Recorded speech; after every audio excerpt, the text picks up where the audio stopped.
Kumusta mga minamahal na mga kapatid? Magandang pagkakataon muli, magandang gabi sa ating lahat. At narito naman tayo sa isa pang pangangaral ng salita ng Diyos sa inyong Sabbath Day, Marso, ano ngayon? 15? At pangatlong buwan ng 2024. Malayo-layo na tayo, hindi bumabalik ang panahon. Pag nagsimula, patuloy na gumugulong ang mga araw, ang mga taon. Puri ng Diyos sapagkat tayo narito pa at maaari pang makinig sa Kanya, maglingkod sa Kanya, gagawa ng Kanyang kalooban. Manalangin muna tayo. Aming ipinagkatiwala, aming Panginoong Diyos, ang biyaya ng inyong salita. Naway tunay nga na maging biyaya sa amin ang salita mo. Kanya buksan mo ang aming pandinig, buksan mo ang aming pag-unawa na ang bawat katotohanan at ang bawat bagay ng inyong kalooban ay maging amin nga bilang biyaya. Samahan mo kami, samahan mo akong nangangaral. Aming dalangin ang inyong pagbasbas sa lahat ng nakikinig at lahat ng mga bagay na ihahayag ngayon sa pangalan ni Kristo Jesus. Amen. Narito na tayo mga kapatid sa pang-anim na mensahe sa unang Juan. Ang unang Juan ay 5 kapitulo lamang. Di natin alam kung hindi ko pa nabilang kung ilang mensahe. Marami-rami din. Baka abot tayo ng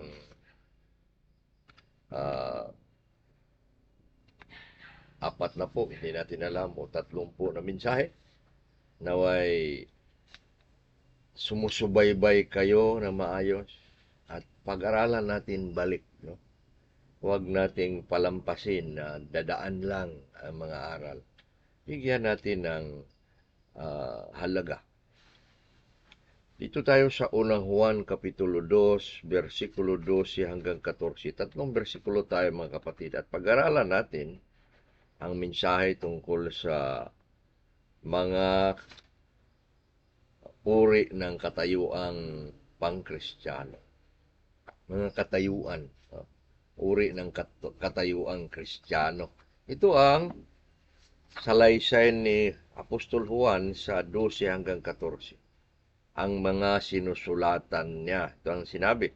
Sinusulatan ko kayo sa 12. Mga maliliit na anak, dahil ipinatatawad na sa inyo ang inyong mga kasalanan, alang-alang sa kanyang pangalan. 13. Sinusulatan ko kayong mga ama dahil nangakakilala na kayo sa kanyang nabuhat pa sa pasimula. Sinusulatan ko rin kayo mga kabinataan dahil nangadaig na ninyo yaong isang masama. Sinusulatan ko kayo mga maliliit na anak dahil nangakakilala na kayo sa Ama. 14 katapusan. Sinusulatan ko kayo mga ama dahil nangakakilala na kayo sa Kanya na buhat pa sa pasimula. Sinusulatan ko kayo mga kabinataan dahil mga malalakas kayo at ang salita ng Diyos ay nananatili sa inyo at nangadadaig ninyo ang masama. Yan mga kapatid ang sulat ni Juan at siya ay nagsalaysay sa kanyang pagsulat sa matatlong mga grupo ng mga tao Kaya yan ang ating sinasabing mga uri ng katayuan pang-Kristiyano. Si Juan ay sumulat sa mga maliliit na anak, mga pangalawa, mga binata o kabinataan, pangatlo ang mga ama. So ating pag-usapan itong tatlong uri ng katayuang pang-Kristiyano sa binigkas ni Juan, ang mga maliliit na anak, ang mga binata, at ang mga ama. Ito ang katayuang pang-Kristiyano na sinasabi sa 1 Juan na siyang ating bigyang pansin. Maaari mong tingnan kung ikaw ba ay isang maliit na anak, o ikaw ay binata, o ikaw ay isang sa pangatlo na ama. Parang tatlong level, tatlong katayuan o uri ng katayuan pang-Kristiyano. Ano-ano nga ang tatlong uri ng katayuan ito? At ano ang inihayag bilang maliliit na anak, at ang mga binata, at ang mga ama. Mayroon silang sariling katangian na siyang ating pag-aralan ngayon.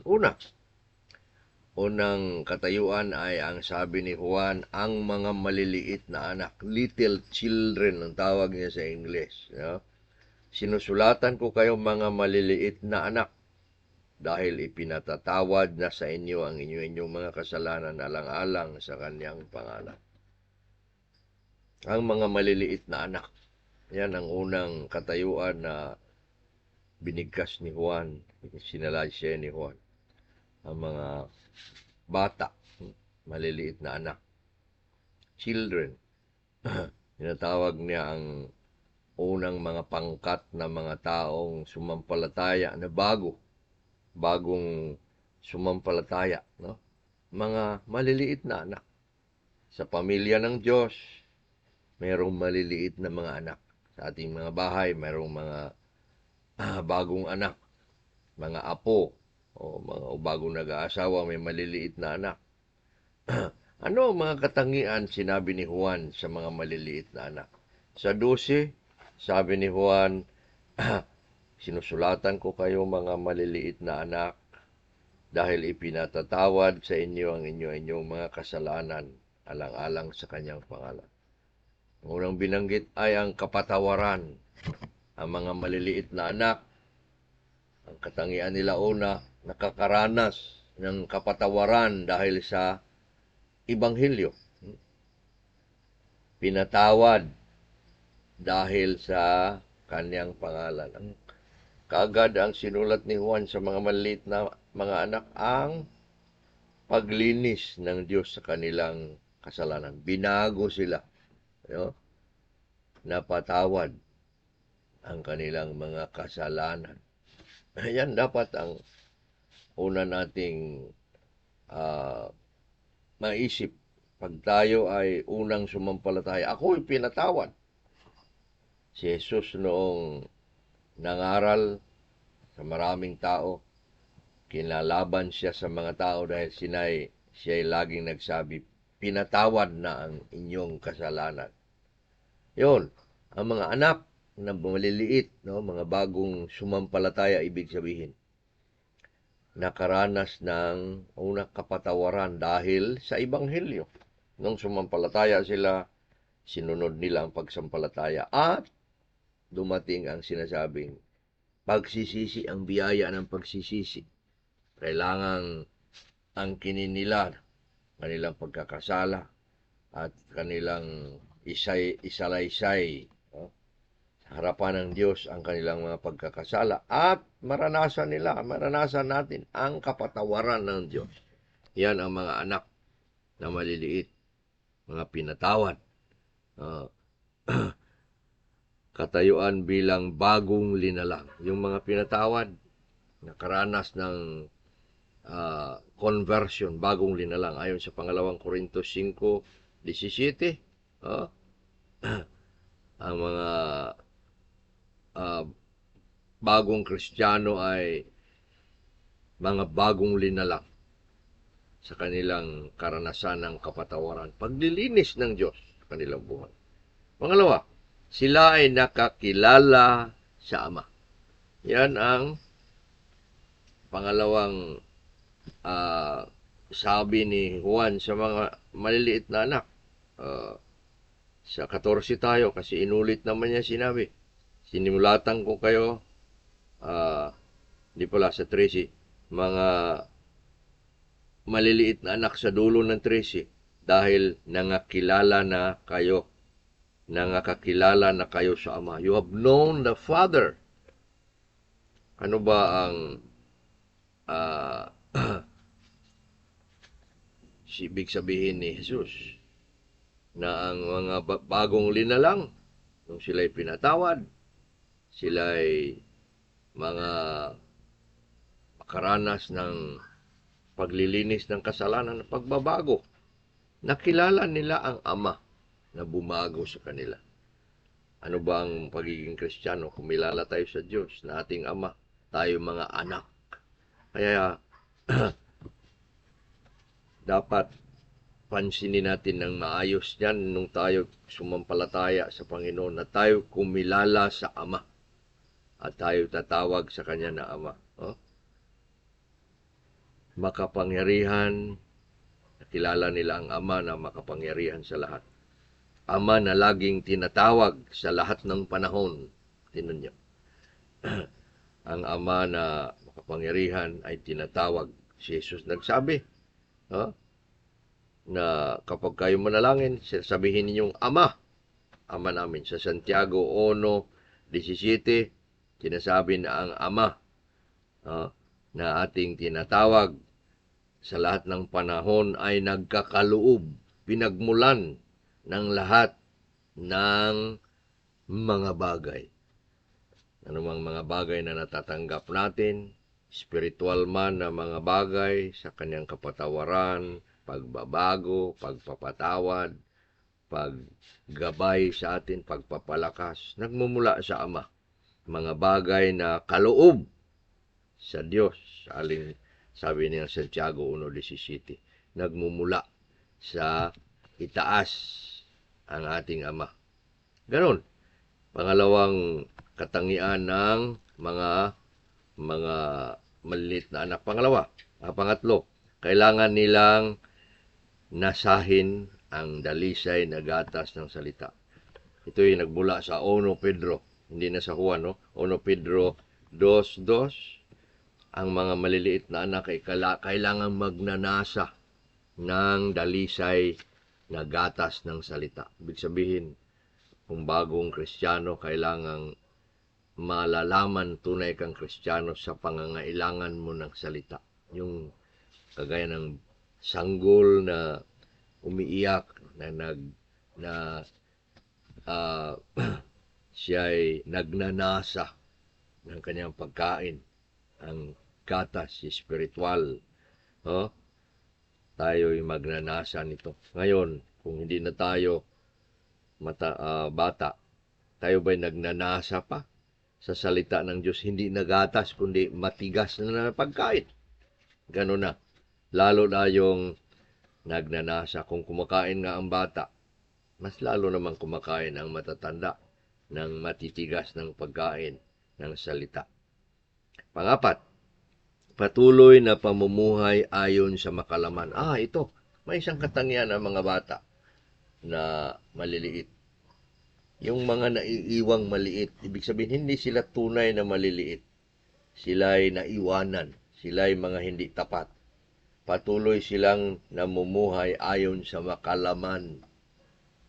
Ayon sa 1 Corinto 3:1, si Pablo ay sumulat sa mga taga-Korintong matitigas, mga hindi sumusunod, nagpapatuloy sa kasalanan, nagpapatuloy sa pag-aaway, nagpapatuloy sila sa hindi pagkakasundo. At tinawag sila ni Pablo na mga sanggol na namumuhay ayon sa laman. Karnal ang sabi niya. Karnal, namumuhay sa laman. Ibig sabihin, parang hindi Kristiyano. Kasi ang Kristiyano dapat spiritual. Tinatawag sila ni Pablo na karnal. Mga namumuhay ayon sa laman. At sabi ni Pablo naman sa Roma 8, na ang makalaman ay kamatayan. Ang pagiging makalaman ay hindi sumusunod at hindi nakakasunod. Kaya delikado mga kapatid, pag tayo ay mga matagal ng Kristiyano at tinaguriang mga anak pa rin tayong maliliit, delikado. Dapat lumalago na tayo.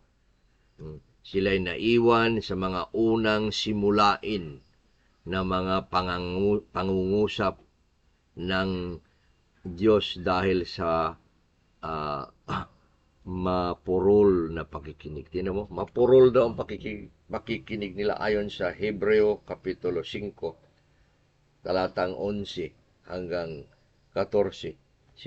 Si Apostol Pablo na sumulat nito nagsasabi na marami pa sana kaming sasabihin ituturo, ngunit mahirap gawin dahil matigas o mahirap kayong makinig. Sana mga tagapagturo na kayo, ngunit kailangan pa rin kayong turuan sa mga unang simulain na mga pangungusap ng Diyos sapagkat mapurol ang inyong pakikinig. Kumusta ang ating pakikinig mga kapatid? Mapurol ba tayo sa pakikinig? Pag nag-aaral ba tayo sa salita ng Diyos bawat Biyernes dito, ay wala tayong naalaala? Wala tayong napulot? Binigyan na tayo ng kopya? Dapat mapupulot natin, maiiwan sa ating mga pag-iisip. At isa pa, kailangan balikan natin ang pag-aaral. Kailangan natin ang subaybayan muli ang mga sinabi. Yan ang mga maliliit na anak, ang mga bagong sumampalataya. Ngunit maaari din silang mga dati na hindi matapat, mapurol sa pakikinig. Kaya pag tayo ay Kristiyano, nagsasamba, sumasali sa mga worship, pero purol ang ating pakikinig, parang itakba na purol, hindi magandang gamitin sa pagtataga. Ganon din, parang purol ang ating isip, hindi tumatalab gaano ang salita ng Diyos sa atin. Kaya, maiiwan tayo sa mga unang mga simulain. Pabalik-balik tayo doon sa mga pang-elementarya na mga aral sa Biblia. Huwag nawa mangyayari sa atin. Naway lalago tayo at hindi maiwan sa mga simulaing aral. Kaya sa Hebrew 6, matapos ang 5, sabi ni Pablo diyan, kailangan nating lumago, kailangan nating iwan ang mga unang aral at pag-aralan, alamin ang mas malalim pa. Pangalawang mga katayuan, ang katayuan bilang mga binata. Matapos ang maliliit na bata, kailangan lalago ang tao. At sinabi ni Juan dito, mayroong binata. Sa pagsulat ni Juan, hindi talaga binata ang pangalawa. Ang pangalawa ay mga ama. Binigyan ko lang ng arrangement na sunod ng mga anak na maliliit, dapat ang binata. Si Juan, sinunod niya ang ama. Mga maliit na anak, tapos ang ama, tapos mamaya naman ang binata. Ginawan ko lang ng parang chronological, pasunod-sunod. Ang mga binata, sino sila? Anong mga katangian nila? Ito yung mga middle-aged Christian. Ito yung mga lumalago na. Pero hindi pa sila matatanda. Mga karaniwang lumalago na Kristiyano. Ano sila? Anong sabi ni Juan? Sila ay malalakas. Dahil malalakas kayo. Sa versikulo 13, sinulatan ko kayo mga kabinataan. Dahil malalakas kayo sa 14 pala. Malalakas kayo sa 13. Nangadaig ninyo ang masama. Ang salita ng Diyos ay nananatili sa inyo at nadadaig ninyo ang masama. 3 nakatangian ang binigkas ni Juan. Una, malalakas kayo. Pangalawa, sinabi ni Juan ay nananatili sa inyo ang salita ng Diyos. Pangatlo, nadadaig ninyo ang dyablo. napakagandang katangian na para sa atin, para sa kanilang mga binata hanggang tayo din. Pag bibinata na tayo sa ating sampalataya, ganun din. Una, sila ay malalakas sa pananampalataya. Ang mga binata na sa pananampalataya ay malalakas sa pananampalataya. Ang ibig sabihin? Nakikipaglaban sila laban sa pananampalataya. O nakikipag-away, nakikipaggera sa laban ng pananampalataya. They fight the good fight of the faith. Saan makita yan? Unang Timoteo 6:12, sabi ni Pablo kay Timoteo, lumaban ka, kipaggera ka sa gera o labanang pananampalataya. Fight, the good fight of the faith, ang ating pakikipag-away, ang ating pakikipag-gera na espiritual, mga kapatid, bilang mga kawal ng Diyos, ay isang gera, pakikipaglaban na spiritual. Kaya, ganun sila. Lumalaban sila. Kaya sila ay malalakas. Ano pa ibig sabihin malalakas? Ginagamit nila ang pananampalataya bilang kalasag. Sabi ni Pablo sa Efesos 6:17, taglayin ninyo ang kalasag, no, ng pananampalataya. Take the ang tawag, yung kalasag ba ng pananampalataya. Hawakan ninyo, gamitin ninyo ang kalasag ng pananampalataya. Ano yun? Ano ba yung sa Efeso 6:12, mga kapatid? Tingnan natin. Ano ang pananalita ni Pablo sa 17? Hindi pala 17, sa 16. Take the shield of faith. Dalhin ninyo ang kalasag ng pananampalataya. Bakit? Nasa pamamagitan nito ay makakaya ninyo na mga apula ang lahat ng nagliliyab na pana ng masama. Pinapana tayo ng lahat ng kasamaan upang tayo matukso, upang tayo gagawa ng katarantaduhan, upang gagawa tayo ng kasinungalingan, lahat ng kasamaan. At ang mga binata ay lumalaban ng gamit ang kalasag, no? Katakip. Ang pantakip sa mga lahat ng pana, lahat ng umaapoy na pana ng kaaway ay ang ating matatag na pananampalataya. Kaya sila ay malalakas sa pananampalataya. Gumagana pananampalataya nila, hindi nabibigo ang Diyos sa kanila. Pangalawa, sila ay nananatili sa salita ng Diyos. Ang mga binata na simulang pagiging bata, nagnanasa ng salita, patuloy sa pagbabasa, patuloy sa pag-aaral, patuloy sa pagbubulay-bulay. Ang salita ng Diyos ay nagpapalago.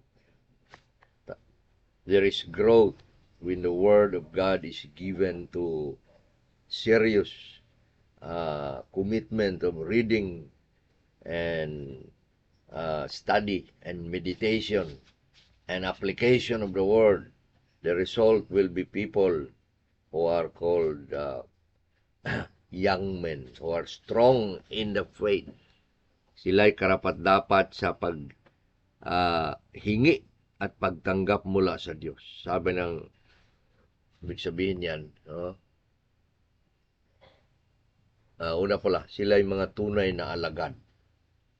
Ang mga nananatili sa salita ng Diyos, sabi ni Jesus, ay mga alagad. Juan 8:31, kung magpapatuloy, kung mananatili kayo sa aking mga salita, kayo nga ay tunay kong mga alagad. Ang isang tunay na tanda ng pagiging alagad, mga kapatid, magiging Kristiyano, ay ang pananatili natin at pagpapatuloy sa pakikinig, pag-aaral, at pagsagawa ng salita. Nananatili sila ng salita. Ito ang salita na nagpapalaya, sabi ni Jesus. At ito rin ang salita na nagpapalago. At ito ang salita na tayo mananatili. Sila ay karapat-dapat sa paghingi at pagtanggap mula sa Diyos. Alam nyo, si Jesus nagsabi, kapag nananatili kayo sa aking mga salita, ang salita ko'y mananatili sa inyo, hihingi kayo ng maibigan ninyo at ibibigay sa inyo. O, ang Diyos na nalulugod sa mga taong sumusunod, nagpapatuloy na nananatili sa kanyang salita, ay pagbigyan, ibibigay niya ang kanyang mga pagpapala, ang kanyang mga pangako. Yan naman ang sabi ulit-ulit ni Jesus, kung makinig kayo, ayusin ninyo ang pakikinig at silang makikinig ay pagpapalain. Kailangan lang silang magtagumpay hanggang wakas. Ang nananatili sa salita ay dapat magtagumpay hanggang wakas. Hindi lang na sila'y matatag na doon, patuloy na matatag, patuloy na malakas, at hanggang wakas sila ay mga matatatag at malalakas. Yan ang pangalawang katangian ng mga binata. Una pala, malalakas sa panampalataya. Pangalawa, sila'y nananatili sa salita ng Diyos. Pangatlo, kanilang nadadaig ang dyablo. Ito na ang pangatlo. Sila'y malalakas sa panampalataya, sila'y nananatili sa salita ng Diyos, at sila'y sa pagkikinawa nilang yon ng pananatili, nadadaig nila ang dyablo. Tingnan nyo ang pangatlo. Dahil sa una, malalakas sa panampalataya. Pangalawa, sila'y nananatili sa salita. Siyempre, ang mangyari niyan, madadaig nila ang kaaway. At ang kaaway ay ang dyablo. They overcome, they defeat the evil one, the devil. Nadadaig nila. Lagi silang nagpapasakop at sumusunod sa Diyos. Kaya sila ay nakadadaig, no? Sila ay nananalo, sila ay nagtatagumpay laban sa dyablo. Sabi ng Santiago 4:7, submit therefore yourselves to God. Resist the devil. Hindi tayo makapagsalansan, hindi tayo maaring makipag-away na matatag sa dyablo pag hindi tayo nagpapasakop sa Diyos. Kaya pasakop tayo lagi. Ang ating buhay ay nasasakop, nagpapasakop sa Diyos. Hindi tayo sumasalansang, hindi tayo lumalayo, hindi tayo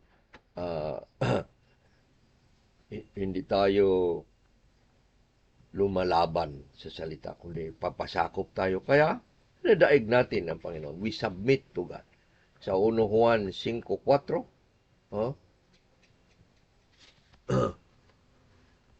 ay pala, yon, kanilang nadaig ang dyablo, kaya lagi silang nagpapasakop.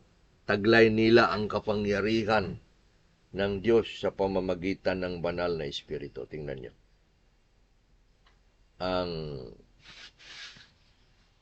kapangyarihan ng Diyos na naroon sa kanila ay ang paraan ng pagtatagumpay laban sa kaaway. Wala tayong sariling kapangyarihan sa ating sarili. Dahil mahihina tayo. Ang kapangyarihan ng Diyos na ipinagkaloob sa atin na dapat makilala natin, malaman natin ayon sa Efeso 1:20, na malalaman ninyo ang kanyang dakilang kapangyarihan, that you will know the excessive greatness of His power. Ayon. Yan ang pangalawang katangian ng pangatlong katangian pala ng mga binata. So, ang mga binata Yan ang pangalawang katayuan. Pumunta tayo sa pangatlong katayuan, ang mga ama. Mga ama, mga kapatid, sila yung naroon na sa dulo. Sila na yung matatatag na talaga. Sila na yung handa ng matapos sa sanlibutan ito. Sila yung magtatagumpay.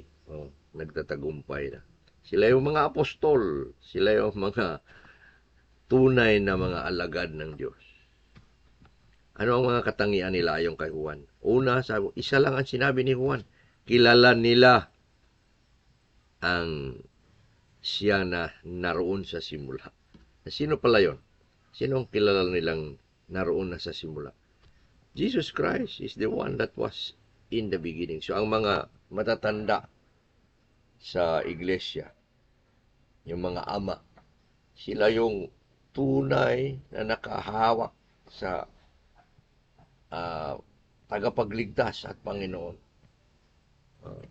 Ang pagkilala nila sa simula hanggang dulo, hanggang tumanda sila, ay ang Kristo na buhat pa sa pasimula ayon sa 1 Juan 2:14.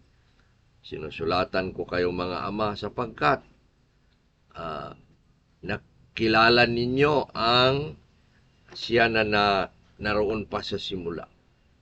Alam nila ang mensahe ng Ebanghelyo sa simula. Ang pagtiwala nila, ang pagsampalataya nila na nagsimula. Noon, ako, 1976, ako pumilala sa Diyos. Pumilala sa kay Kristo doon sa Ebanghelyo na aking narinig. At yun ang kagaya ng sinabi ni Juan. Kilala nila siya na naroon pa sa simula. Kilala nila si Kristo bilang tagapagligtas at Panginoon. Di ba yun man?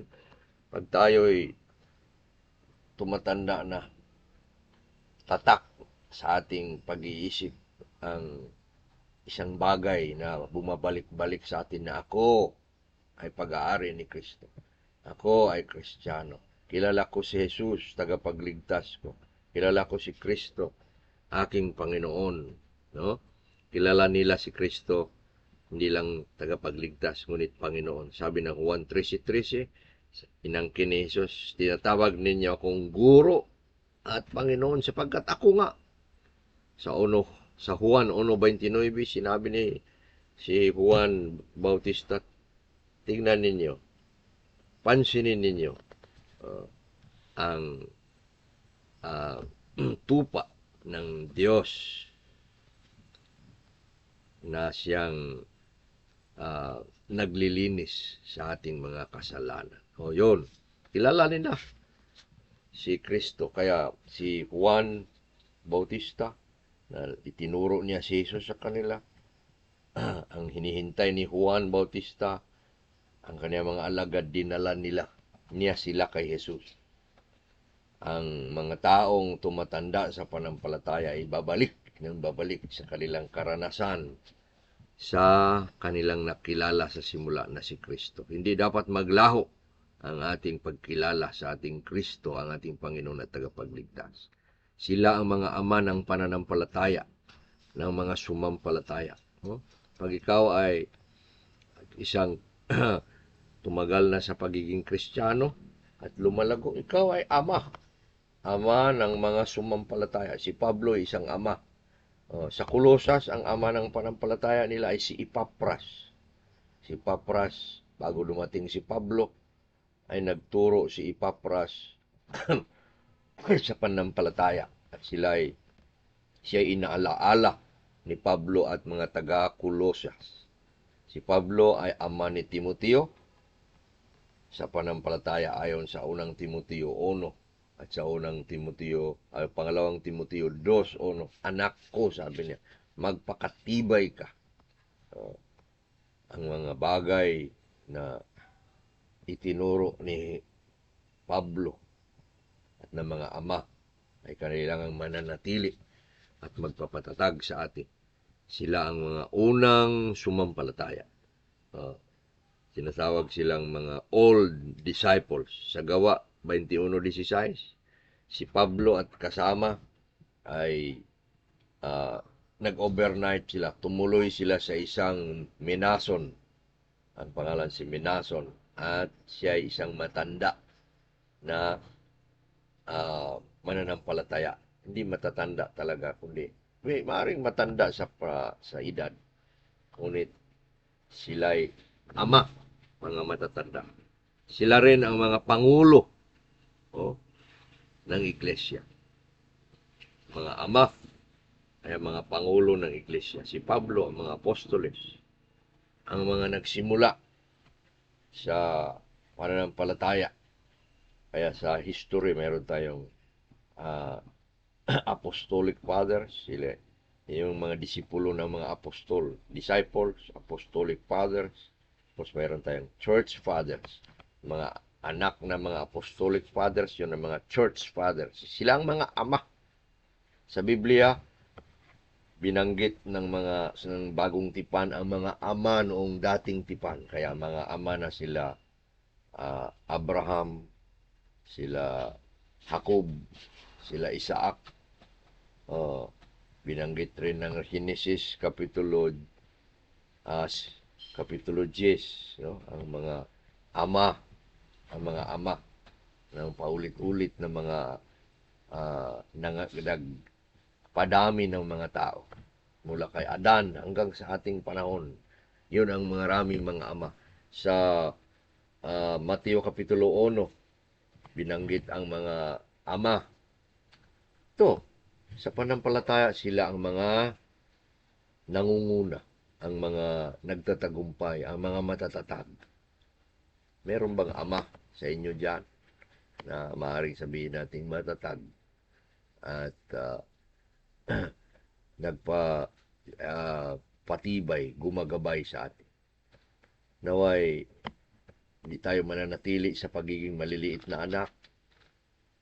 Punta tayo sa pagiging mga binata na malalakas, matatatag. Pupunta tayo sa pagiging binata na nananatili sa salita ng Diyos at nakadadaig sa mga kaaway ng Diyos ang dyablo. At hanggang magiging mga ama tayo na mga gabay sa pananampalataya. Naway pinagpapala tayo mga kapatid sa mensaheng ito. At naway lalago tayo ng patuloy, hindi tayo maiiwang mga maliliit na anak.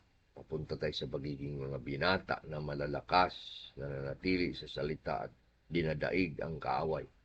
Hanggang tayo maging ama na nakahawak doon sa simula ng Kristo na Panginoon at tagapagligtas. Tayo manalangin. Aming pinagkatiwala sa inyo, aming Panginoong Diyos, ang inyong salita, na kami ay nakarinig.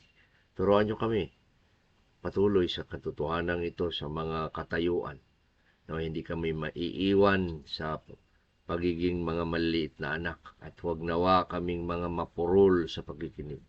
Ngunit masinop, matibay, malakas, hanggang maging mga binata kami sa pananampalataya at magiging mga ama. Gawin mong mabunga kami upang magiging mga ama kami sa mga ibang sasampalataya din sa inyo. At ito ang inyong kalooban. Salamat sa mga biyaya ng salita na aming narinig. Sa pangalan ni Kristo Jesus. Amen. Patuloy tayo mga kapatid na magsasama-sama. Kayong mga nakikinig, maaari naman sigurong bibigay kayo ng mga komento diyan sa Pamilya Koinonia. Huwag lamang ng sana ito na happy birthday. Okay naman yun. Maganda. Pero alam niyo, mas ikinatutuwa ng Diyos na kayo'y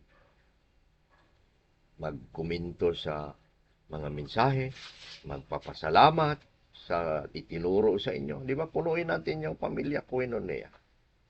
Di ba? Hinahamon ko kayo. Salamat mga kapatid hanggang sa sunod na pagkakataon. Amen.